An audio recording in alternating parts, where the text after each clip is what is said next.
This is Jon Pardi, and this is the most casual reference to a near-death experience you'll ever find. It wasn't just boys being boys. This was two men swinging arms with blades until the country singer took it in the gut once, twice, 3 times. I'm Addison Hager, and along with Billy Dukes, we have 10 stories of country singers who should probably be dead, and we're not exaggerating. At all. Nope, I'll take this one if you don't mind, since I wrote the story for Taste of Country about it nearly 10 years ago. All you, BD.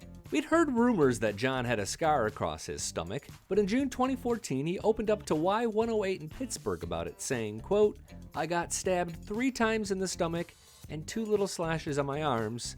It happened a decade earlier, and the 2 men were fighting when the other guy pulled out a knife. That guy got 4 months in jail, while Jon found himself driving from country hospital to country hospital looking for someone capable of sewing him up right. Eventually, someone put him in an ambulance, drove like hell to Sacramento. It was pretty scary."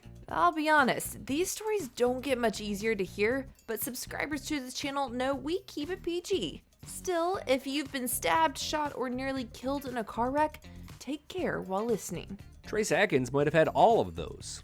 2 car accidents, actually, including one that required his nose to be sewn back on. That's to go with a tractor accident and an oil rig accident, but the reason he's here is because in 1994, wife Julie shot him in the chest. He admits they were arguing about his drinking when she grabbed a gun. Talking to People in 1997, he recalls her telling her, quote, "Give me the gun, or I'm going to take it away from you and beat your damn brains out with it." She chose option C and they divorced, but he didn't press charges. Pretty soon after, he'd quit drinking. Let's stick with the 90s country and talk about Tracy Lawrence. He was 1/10 of a millimeter away from death after he was shot 3 times in May 1992. This was as he was becoming a major country star.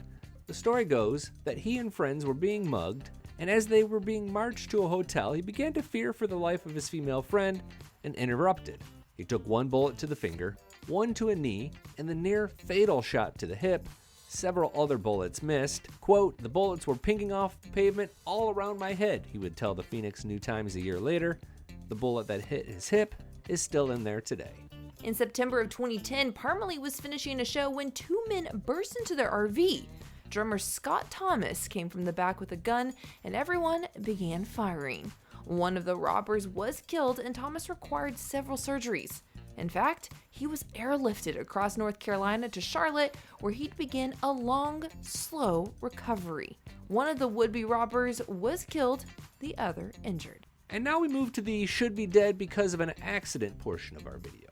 Big thanks to everyone who's watched, and be sure to let us know if we missed someone by commenting below. You may know this story, so I'll go quick. Hank Williams Jr. fell from a mountain cliff called Ajax Peak in 1975. Talking to People 4 years later, he'd say it split his skull and shredded his face. This is why he wears a hat and sunglasses all the time. It's to cover those scars. There are 2 parts to this story that are notable, or, even more notable. The first is this quote about his girlfriend, Becky, from People. Quote, "24 hours after admitting we loved each other, I became a monster on a mountainside with most of my face gone." They'd later get married. The other remarkable part is who visited him. When I had that mountain fall, they don't know if I'm gonna live or not. 530 feet. Wake up in the Missoula, Montana hospital, and a few days later, my godmother, June Carter Cash, and her and Johnny are standing there over the bed. Can't make that up either.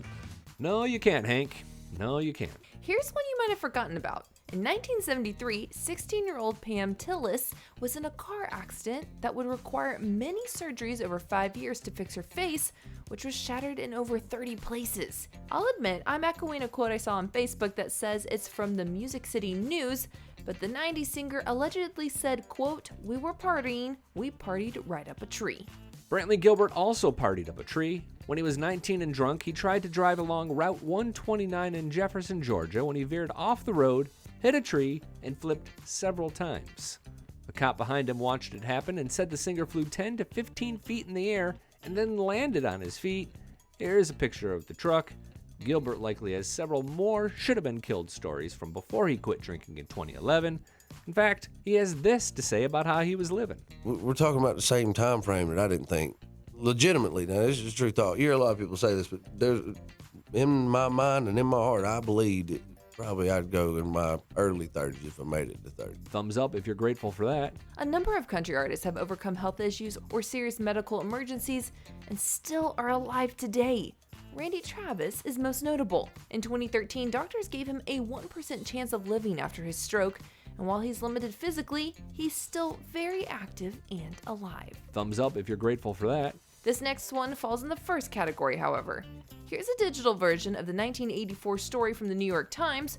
Barbara Mandrell was involved in a two-car crash that left her hospitalized and killed the driver of the other vehicle, 19-year-old Mark White. He had crossed the center line, causing the accident. This was at the height of her career. She just won back-to-back Entertainer of the Year trophies. Soon after, she'd began appearing in a series of advertisements, reminding people to buckle up. One final one, and it led to this. Blanco Brown was on his motorcycle when he crashed head-on into a pickup truck, shattering his wrist, arms, and legs, plus his pelvis. Quote, "There's nothing more real than laying there and you hear the doctor say, if we don't get him blood, he's not going to make it, and there's nothing that you can do about it." That's what he told Billboard. After a month in the hospital, the Get Up singer would return to his father's to begin recovery, and after a long 2020, he'd return to normal, or something like it. On behalf of Billy Dukes and I, thanks so much for watching. And thanks for subscribing.